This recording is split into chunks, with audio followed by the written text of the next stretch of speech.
Israel आणि Iran या दोन देशांमध्ये युद्धाची कालपासून सुरुवात झालेली आहे. पहिल्या दिवशी इस्रायलनं इराणवर 200 फायटर जेट्सनी हल्ला करून इराणमधल्या अणुभट्ट्या उडवून लावल्या. तिथल्या काही लष्करी अधिकाऱ्यांची त्यांच्या घरावर हल्ले करून हत्या केली. त्यानंतर काल रात्री इराणनं देखील इस्रायलवर प्रतिहल्ला करून बॅलिस्टिक मिसाईल्स फायर केल्या. याचबरोबर काही ड्रोनने हल्ले देखील केले. त्यामध्ये देखील इस्रायलमधल्या तेल अवीव, जेरुसलेम यासारख्या शहरांमध्ये मोठी हानी झालेली आहे. काही लोकांचा मृत्यू देखील झालेला आहे. जगातल्या वेगवेगळ्या देशांनी याच्यामध्ये इस्रायलची किंवा इराणची बाजू घेतलेली आहे. चीन आणि रशिया यांनी उघडपणे इराणची बाजू घेतलेली आहे, तर डोनाल्ड ट्रम्प म्हणजे अमेरिका सातत्यानं इस्रायलची बाजू हिरिरीनं मांडतायत. जरी अमेरिकेनं यामध्ये सहभाग घेतला नसला तरी अमेरिका इस्रायलच्याच बाजूने आहे. आता इथं भारत काय करणार हा मोठा प्रश्न आहे. कारण भारत ऐतिहासिकदृष्ट्या या दोन्ही देशांशी कधीही खूप जवळचा मित्र राहिला नाही किंवा कधीही खूप लांबचा मित्र राहिला नाही. पण भारताला दोन्ही देशांच्या बरोबर राहणं गरजेचं आहे. त्यात ऑपरेशन सिंदूरच्या दरम्यान आणि ऑपरेशन सिंदूर नंतर इस्रायलनं भारताला केलेली मदत भारत विसरू शकत नाही. त्यामुळे या युद्धाचा भारतावर काय परिणाम होणार ते आपण आजच्या या व्हिडिओमध्ये पाहूया. मी आहे रणजित यादव आणि तुम्ही पाहताय द मराठी बाणा.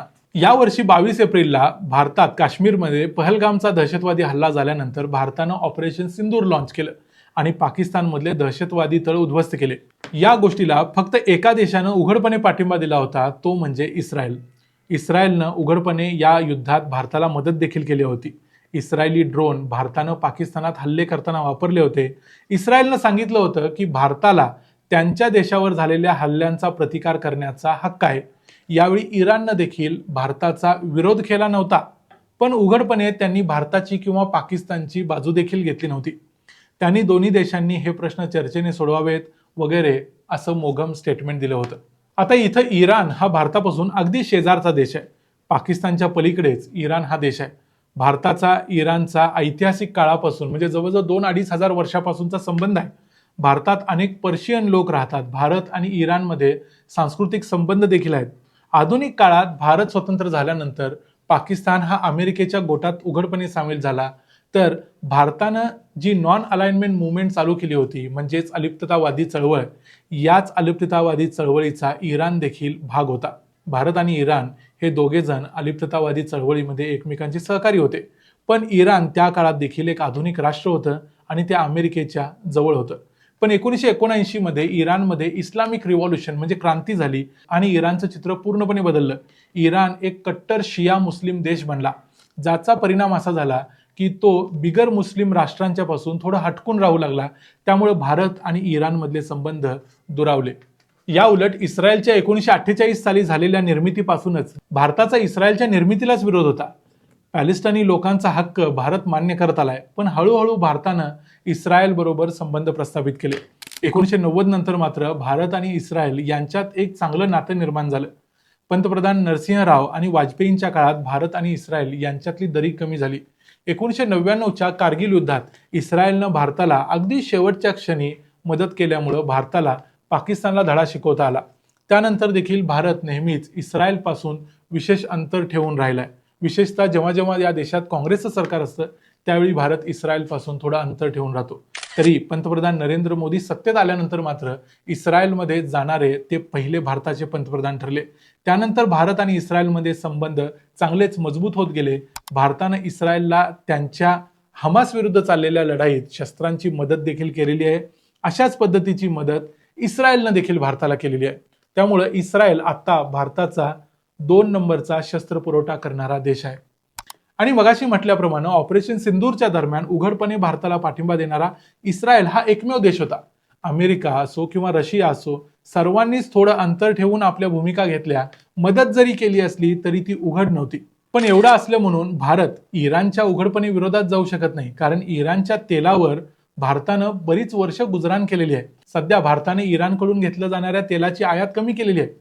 इराणचं जे चबाहार बंदर आहे त्याचा वापर देखील कमी केलाय.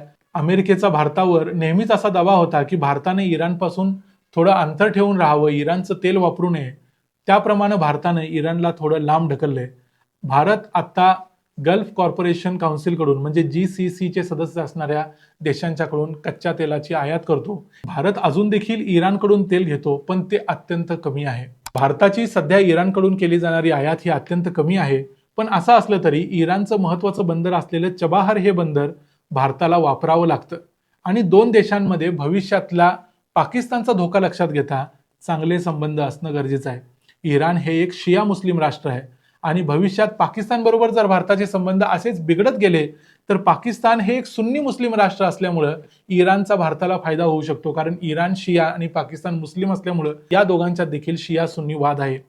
त्यामुळे सध्याच्या परिस्थितीत भारताला दोन्ही देशांना शांतता राखा म्हणून सांगणं आणि युद्ध मिटवण्यासाठी पुढे जाऊन चर्चेच्या फेऱ्या घडवून आणणं गरजेचं आहे.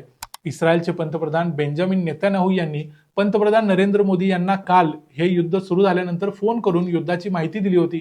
याचा अर्थ इस्रायल भारताचा आणि भारताच्या मताचा आदर करतोय हे स्पष्ट दिसते. त्यामुळे भारत इस्रायलच्या विरोधात अजिबात जाणार नाही हे तर स्पष्ट आहे. याशिवाय इस्रायलवर टीका करणं किंवा इस्रायलला अग्रेसर म्हणणं किंवा आक्रमक राष्ट्र म्हणणं हे पण शक्य नाही. पण भारताला उघडपणे इस्रायलच्या बाजूने युद्धात उतरता येईल असं अजिबात नाही, कारण त्यामुळे इराणला नाराज करावं लागेल. भारताला ही गोष्ट परवडणार नाही.